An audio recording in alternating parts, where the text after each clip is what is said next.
Hello, everyone, and welcome to We Play 2020 in this new virtual world that we are living in and getting used to. But I think I'm going to speak for everyone when I say it's fine, but we're all looking forward to getting back to the sport because we really miss it. And I am delighted to be hosting this panel today. The theme today is Olympics a year later, a year stronger, respond and not react. And I'm joined by Darragh Greene, international swimmer, Katie Mullan, who is the captain of the Irish women's hockey team, and Foster Horan of the Irish men's sevens teams. Guys, you're all very, very welcome. I hope you're doing very well. I'm going to go around the house first and just see how you're all coping with this new world that we're living in. Darragh, you first. A swimmer, obviously trying to keep fit must be difficult. How have things been for you? Yeah, keeping well. Obviously, it's a lot harder because we actually don't have a pool, so I'm doing the best that I can to stay fit and healthy. Yeah, try to do a bit more aerobic stuff like running or stationary bike stuff. But yeah, keeping well. So no pool. This must be the first time that you can even remember that you haven't been in the water. That must be strange. This is the longest time I've ever been home in the last 6 years because I've always been up in Dublin training or just abroad itself in a pool. But yeah, it is a weird feeling. And Katie, for you, like obviously part of a team, captain of a team, not being around them, it must be strange. Yeah, I've got a big taste in the last number of weeks of what it's like for individual athletes, and it's safe to say that I couldn't do it. I'm so used to being surrounded by the girls, like 3 or 4 days a week, every week. So it's been very strange not to be around them, and we kind of really motivate each other. So that's been difficult, but we've done some quizzes and stuff online to keep team morale up and just to keep those conversation lines open. So that's been really good fun. And yeah, we're all just training away ourselves and working on things that maybe in the past we wouldn't have had time to work on, which is good. And Foster, what about you? Are you using Zooms and those kind of training sessions? I have to admit that I've watched a lot of Liverpool doing yoga, more than I care to admit. So is that something that you're kind of doing to connect, watching or seeing each other and working out together?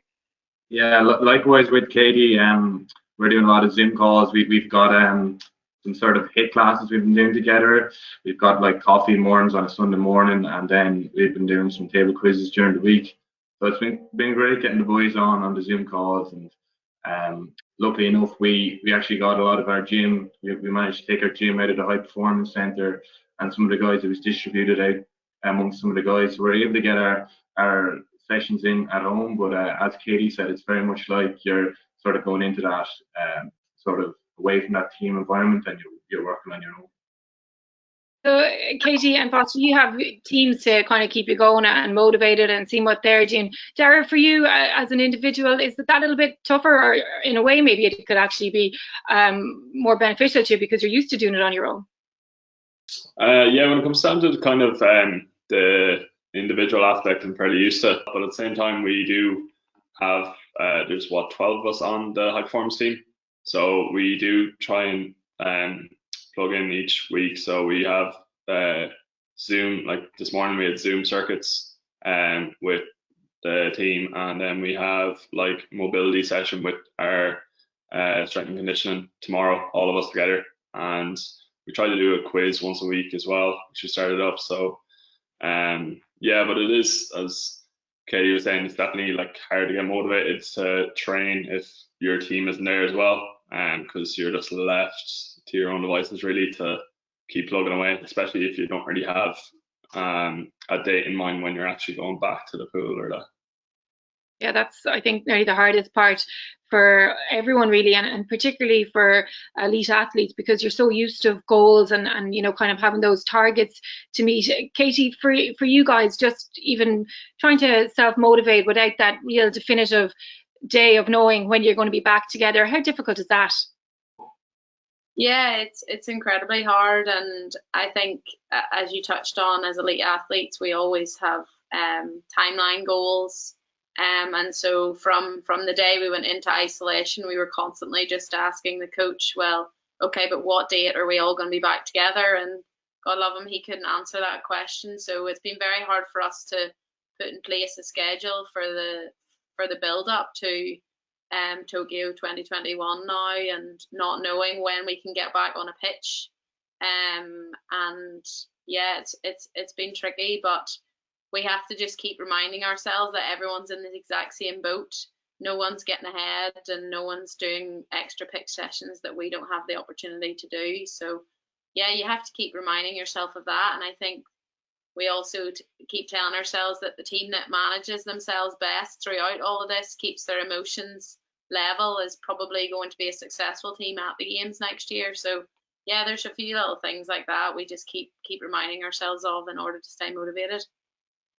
And your role as captain then, like, is that kind of altered a little bit because we are in this uncertain time, and leadership becomes more, I think, key than ever? Yeah, I think so. It's about trying to stay connected and just making sure that every member of the squad is knows what they're supposed to be doing, and make sure they feel valued through this time.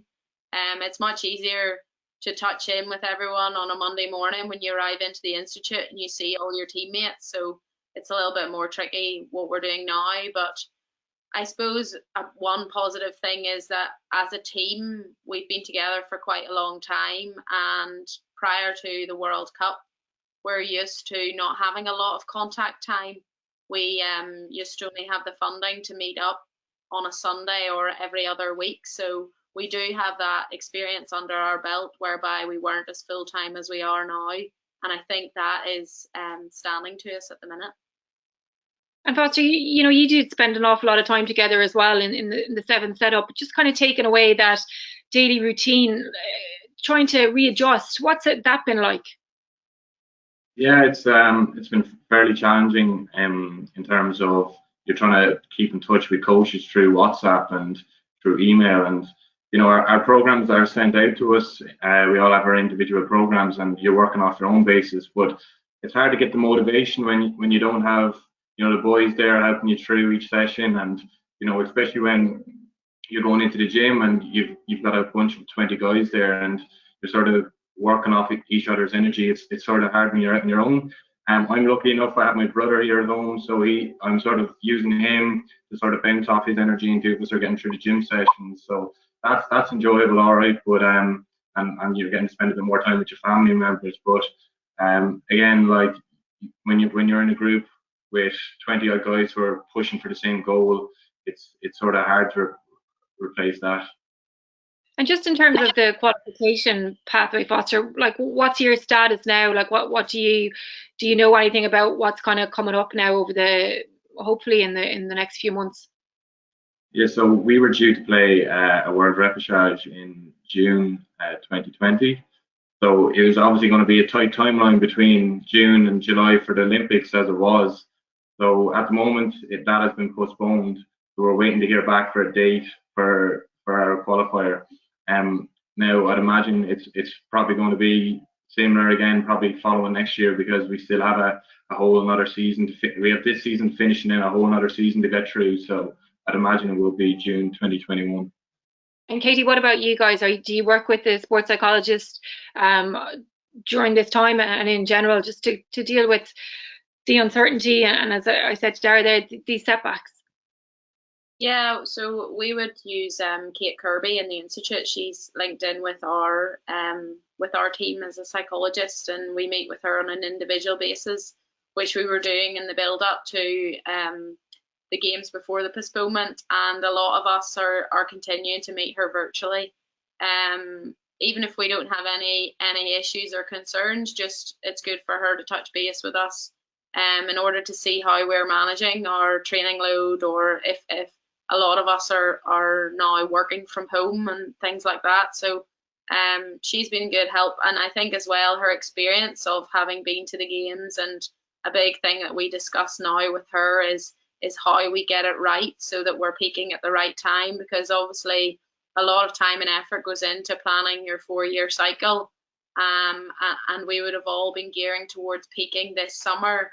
Now that's changed, and a new schedule has to be put in place in order for us to peak at the right time next year. So the psychologist works quite closely with that in terms of making sure that we're not sick of hockey come next summer, and we're raring to go. So that's a really important balance that we have to get right.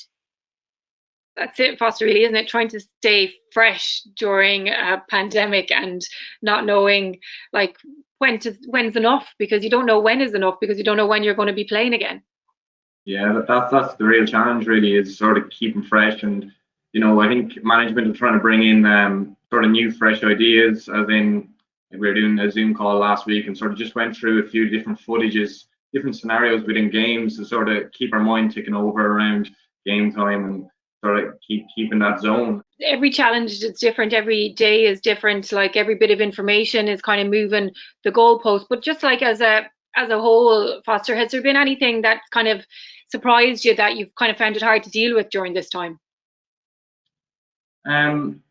Yeah, I found like I'm actually back home at the moment, so I'm working with my father, so it's sort of hard to try and balance between working with him and then getting my training time in. So I'm sort of balancing both ends of work and sort of training.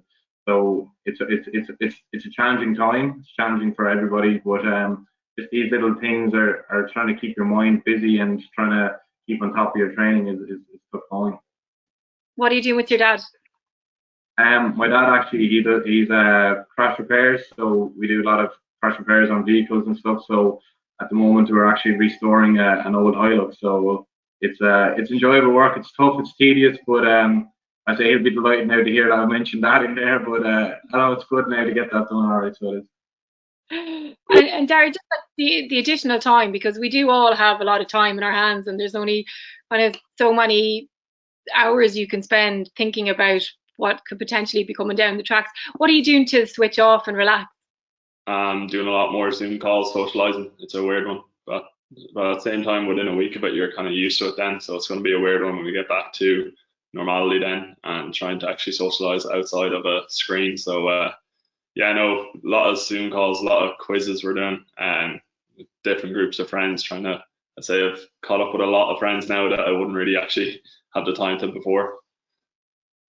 Yeah, I think sometimes when you come through something like that is a crisis or, a monumental event, which I think when we look back on this in years to come, we will realise how big it actually is, that you become closer with the people around you, your family, your friends. Are you finding that with your teammates, that, you're kind of connecting in a different way this time? Yeah, I think so. We're spending a lot more time like doing challenges, so different people are begging, and then all of a sudden someone wants to make something better, and it gets competitive that way, and in things that we never would have found ourselves competing in before. So I think that's definitely one thing. And then as well, everyone's a lot more all of our conversations now are a lot more about our families, how are your family getting on, is everyone safe, is everyone well, and it's very personal. So and for a change, the hockey word isn't mentioned at all, which is really healthy.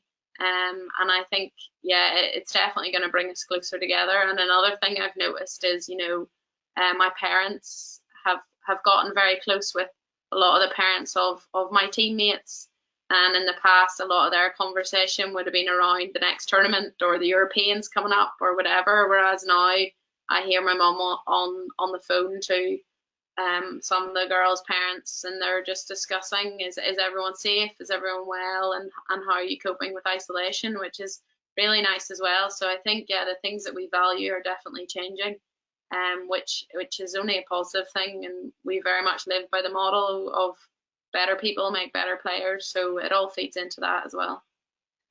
Foster, what about you? Are you getting closer together as well? Have you noticed that? Yeah, just touching on Katie's challenges there, like you can see there with the 5 kilometers going up, the 5K challenges, like, and some of the boys are getting seriously competitive about it. There's sub 20-minute kilometers going up there, and I don't know how some of the boys are doing it, but like, to be fair, like the likes of Harry McNulty there, he's thrown up 19 minutes the whole time. So there are a lot of people are using this time, this extra time that we all have, to work on different parts of their game, just to try and make gains, whether it's to get like really good at cooking, and you have that nutritional edge, or whether it's to sharpen the mind in different ways. Is there anything that you've been doing, that you've been working on during this time, to maybe give you that tiny little bit of marginal gains? Definitely working a lot on my mobility and kind of core, 'cause that's what I'll need once I get back into the water. And it's one thing that is kind of essential, but at the same time you do forget about it time to time, and especially when you're training like in the gym or in the pool itself. So yeah, I've been doing a lot of stretching, to even just trying to think of different ways to kind of keep my lung capacity up. So I'd get like a simple party balloon or whatever, and try and blow it up in the least amount of breaths as I can. So I've got it up to 1.5 so far. So try to go from there. I think that sounds like something that you could go viral. A lot of people trying it. And Foster, what about you? Is there anything that you've been working on during this time that you maybe might have had the time beforehand to work on?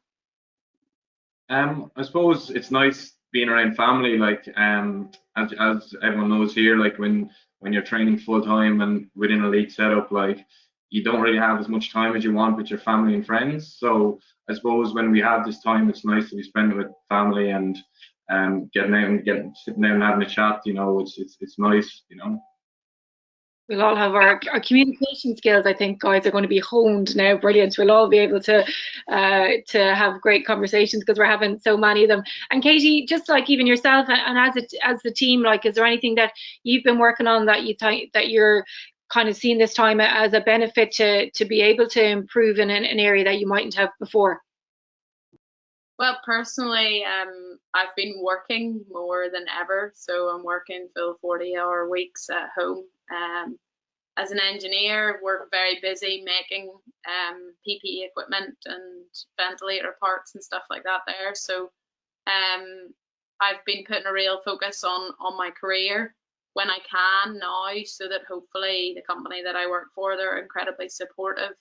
And, come then next year when I need all the time to go away with the team and stuff, that I'll reap the rewards for the hard work I'm doing now. So that's on a personal level. And as a squad, a lot of the girls we're all working on our basic skills in the back garden. So although we don't have access to a pitch, there's a lot of dribbling and quick hands work you can do in your bedroom or in the back garden, as I said. So we're doing a lot of work on that at the minute. And as I say, there's a few challenges being shared around Hockey Ireland and stuff, just to show that we're doing that, which also brings that role model element into it, and little kids all of a sudden are trying to do the same thing. So yeah, it's been difficult, and some weeks are good and some weeks are not so good. So but I do think we'll come out of this stronger.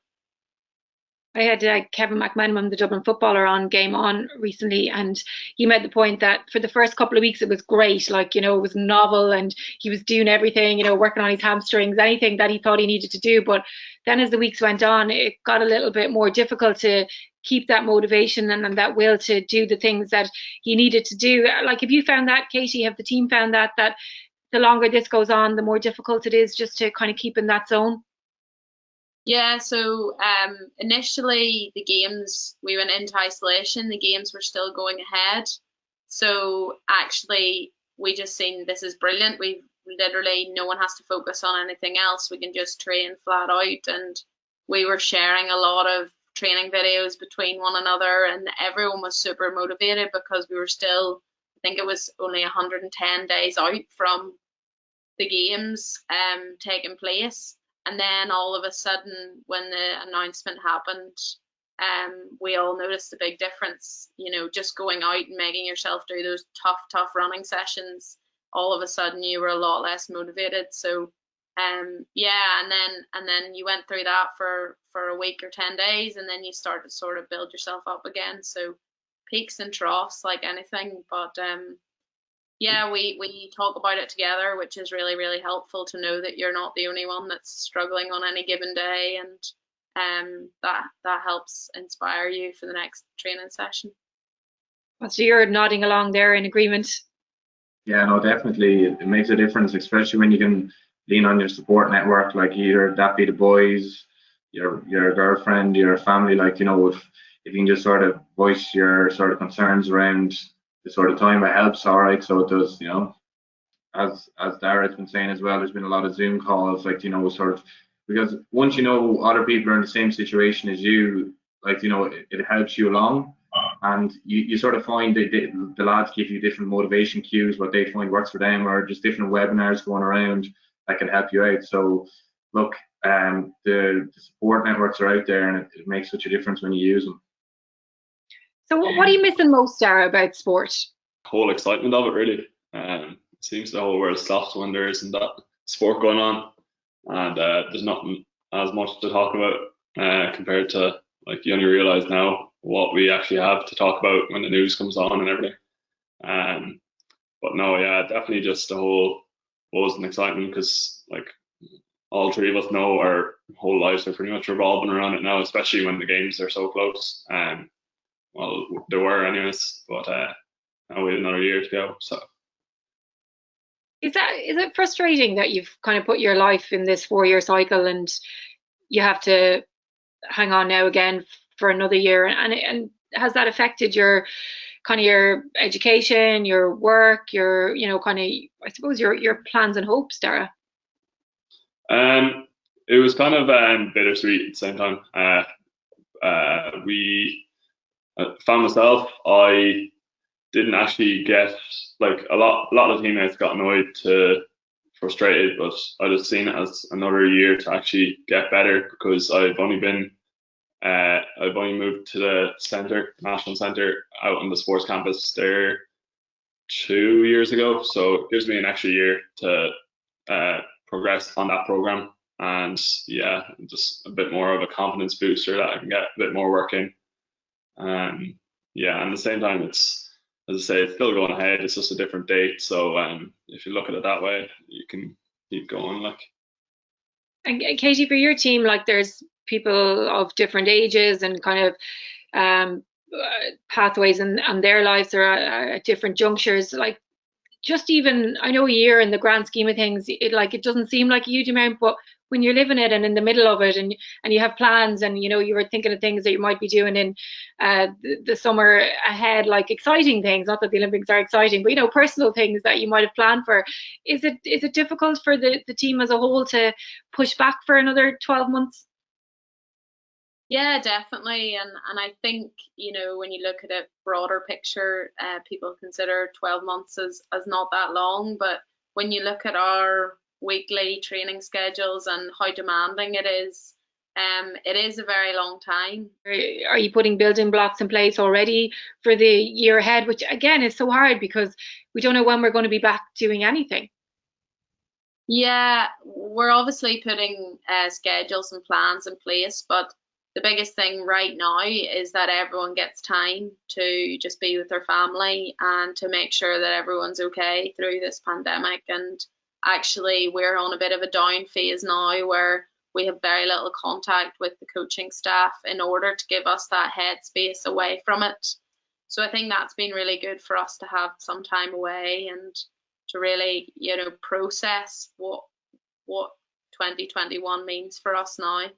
The other thing is we were supposed to, have no competitions after the Olympics, but now with the Olympics running into the next year, we have a World Cup qualifier, we have a European Championships, all supposed to happen in the 1 year. So that changes things completely for the coach as well. He has to plan very carefully with his players. So yeah, there's a lot to try and manage to get this right. Yeah, and the load with so much other competitions coming up as well all adds to it. Foster, are you in the same boat where, like, so many of you have put lives on hold with the Olympic dream in mind? Yeah, well, we're a small bit different. I'm actually the oldest guy in the squad, so I get a good bit of slating and crack from the lads from that. All right, but I think our team will be very young now, a lot of young guys, and for us, it sort of works in our favour as we're only newly onto the World Series. This is our first year on the World Series, so we have another year to sort of build and have that exposure against the top teams before we go for our Olympic qualifier. For me personally, like I'm only after finishing a physio masters, and I was looking to put it on hold until after the games, but because now it's such a long time until our next qualifier, look, I'll have to put in a little bit of work into my physio career and sort of look to put that out there as well. I've seen you train out in Abbottstown, and like I've seen you doing the warm up anyway, and the men and women are together. It must be nice kind of having that interaction with the women's team as well, and learning from them and seeing how they approach things and what they do. Yeah, it's great. Like the women setup was there before the men's setup, and they've been on the series now for a good time. So it's good getting their experience, and sort of they've been feeding into us, giving us any advice they have from being on the series. So it's great having them there. They work extremely hard, and there's many girls there that are really pushing really well on the series at the moment. And Darragh, same for you, like, kind of learning from the women as well that are out there, and just seeing how they do things, and I'm sure many of them approach things differently to what men do, and a lot can be learned from that. There's a few on our team already, so brings a balance to the whole team itself, because it's fairly male dominant. But yeah, the likes of, say, for me myself, I'm a breaststroker, and I train alongside Niamh Coyne. So she's a breaststroker too. So myself and herself will be doing a lot of training sessions together, and yeah, like we do learn a lot off each other. To just she does have a really good high work ethic, so yeah, she doesn't let you slack at all. Katie, it's a little bit worrying time though for women's sport, because we know we're in a crisis, we know it's a pandemic, the landscape will probably be different when we come through this. So just like trying to keep funding up for women's sport and keep women involved, and girls too, and just kind of keep on the path that we have been on, and 20 by 20 has played a massive role in that, but maintaining that now kind of into the future is going to be crucial. Yeah, I think prior to the pandemic, the trajectory we were on was a very, very positive one, and we were seeing like every so often big positive changes for women in sport, and we have to ensure that those campaigns and ideas continue post this crisis. But I think the reception has been amazing around like the 2020 by 20 campaign, and the role models and everything that has been created out of that has been really positive, and I can't see that regressing or taking a step backwards. And if anything, the biggest thing people are missing is watching live sport on TV, on Twitter, all over the place, and everyone's just super excited to get back to doing that. So I think that whether it's male or female won't matter. Everyone just wants to see some live sport on the telly again. So we have that to look forward to. Someone said to me that is every competition that has been postponed just going to happen at one time, and we're just going to have like a month of sport all day, every day on the telly. But the only thing is we'll be back to work, so it'll be hard to try and squeeze in everything. Foster, you must be seeing that, and I think when people look at kind of a good story of equality when it comes to sport, that the Sevens programme is one that's really leading the way across the world stage, really. Yeah, it definitely is. Like, they this year especially, they've put in a lot of work in getting a lot of the men's and women's teams playing at the same tournaments. So there's been a really good buzz around those tournaments, as in because you've got the guts of you've 16 men's teams and you've got the 12 women's teams. So there's a lot of teams and a big buzz around that environment. And this year was to be the first year in Hong Kong where the women and the men were to play. Unfortunately, that was postponed. But Hong Kong is a great tournament. We were there last year for the qualification. We managed to win that, but the buzz out there has been unbelievable, and I'm really looking forward to when we do get back having the women out there with us.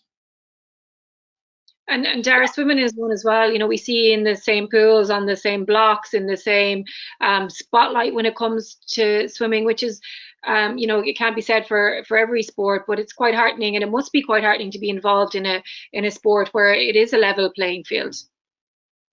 Yeah, big time. Like, it is like the women definitely do put it up with the men because it's back to back between male and female events, and yeah, some of the female races are absolutely ridiculous. Like they'd be putting it up to the men with some of the world records that they're standing out there. Like they're fairly tough. Yeah, it's and even kind of reporting. I think that when it comes to Olympic sports, that women's results and competitions often are, more often than not, are reported in equal measure with the men's sports, which is brilliant to see. And hopefully the rest of the sports will catch up. Katie, just looking to the future, you know, I think like this time has allowed a lot of us to reconnect and to look at values and find out what's important to us. And like in ways, you know, I almost sometimes feel a little bit guilty because I miss sports so much, and I feel like, okay, you know, it shouldn't be so high in my priorities, it coming back when we're in the middle of a crisis. But like it's definitely a distraction, and I think it's great for people to have something to look forward to, and mental health and that. But when this is all over, do you think we're going to have a different relationship with sport, Katie? I think we'll appreciate sport a lot more, and especially watching sport, another sport, you just take it for granted that it's on the television and that it's happening. Whereas I think now we'll really appreciate it. And I think as well, you know, for us as athletes, when times are really tough or you're getting through the really, really tough training sessions, you're always going to be more grateful that you're out there on the pitch and not stuck at home in isolation. So yeah, I think it's going to have a positive influence. And the number of people that are now exercising, you know, Foster mentioned the 5K. You know, I've seen people do the 5K that haven't ran in 6, 7, 8 years.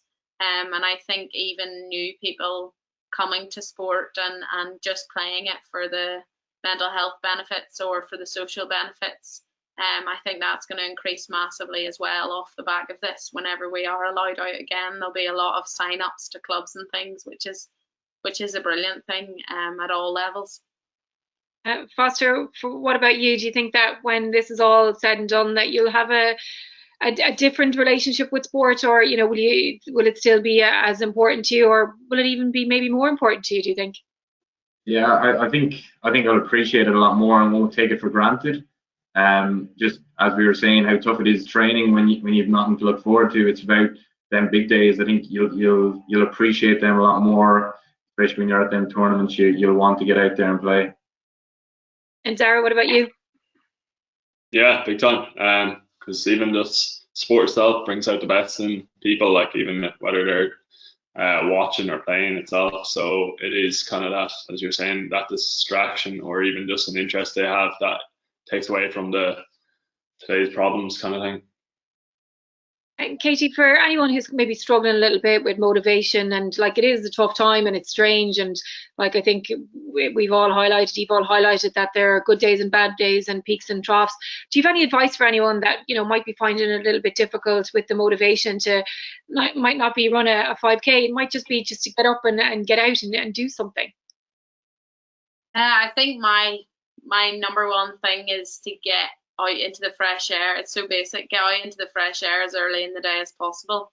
I think it sets you up perfectly for the day, even if it's only a 5 or 10 minute walk, stick in a podcast, whatever it is. It just sets you up for the day. It gets you out of bed and it gets you going.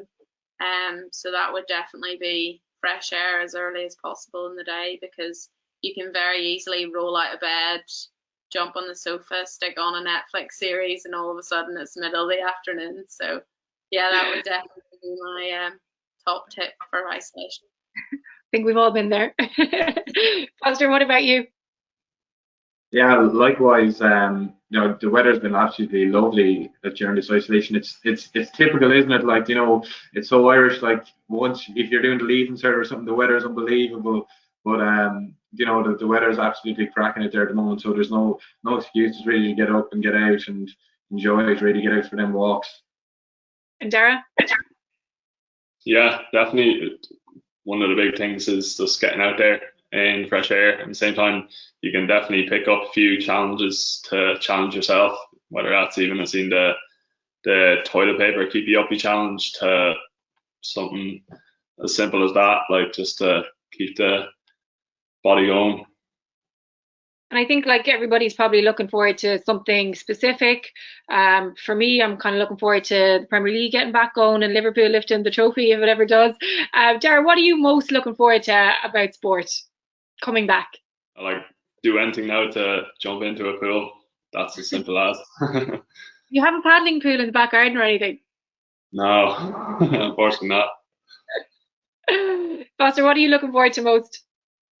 I'm looking forward to getting back with the boys and, keeping our momentum going on the series and getting back out there. It's an unbelievable experience traveling the world with your best mates, and playing in these mad places. So I'm just looking forward to getting back out there and continuing our quest in the series. And Katie?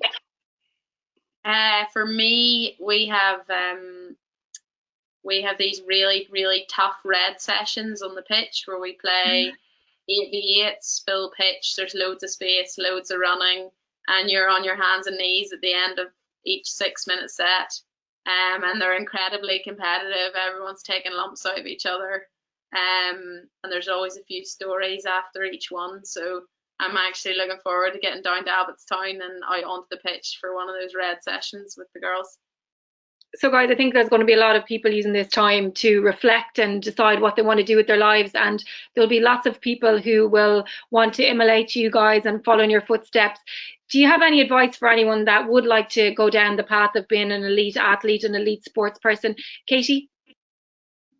My biggest piece of advice for young aspiring sports people is just to have no regrets. Every opportunity that comes your way with regards to sport, take it, and don't regret not celebrating the good days. I think that's one thing when I reflect back on the World Cup that I'm so pleased with. As a team, we embraced every single good moment, and we've no regrets of not cherishing those good days. So that would be my biggest piece of advice. Well, the joy was certainly on all of your faces in any of the pictures and shots of you anyway. It was great to see. Foster, for anyone that would like to follow in your footsteps or follow in any elite sports person's footsteps, what advice would you have for them? Yeah, I'd say just have pure determination and dedication towards your cause.